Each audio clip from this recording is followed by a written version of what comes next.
शुरू अल्लाह के नाम से जो सब पर मेहरबान है, बहुत मेहरबान है। चुनांचे कहने लगे कि क्या हम अपने ही में से एक तन्हा आदमी के पीछे चल पड़ें? ऐसा करेंगे तो यकीनन हम बड़ी गुमराही और दीवानगी में जा पड़ेंगे। भला क्या हम सारे लोगों के दरमियान यही एक शख्स रह गया था जिस पर नसीहत नाजिल की गई?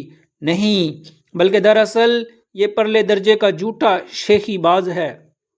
और हमने पैगंबर सालेह अलैहिस्सलाम से कहा कि कल ही इन्हें पता चल जाएगा कि परले दर्जे का झूठा शेखी बाज कौन था। हम इनके पास इनकी आजमाइश के तौर पर ऊँटनी भेज रहे हैं, इसलिए तुम इन्हें देखते रहो और सब्र से काम लो। और इनको बता दो कि कुएं का पानी इनके दरमियान तकसीम कर दिया गया है। हर पानी का हकदार अपनी बारी में हाजिर होगा।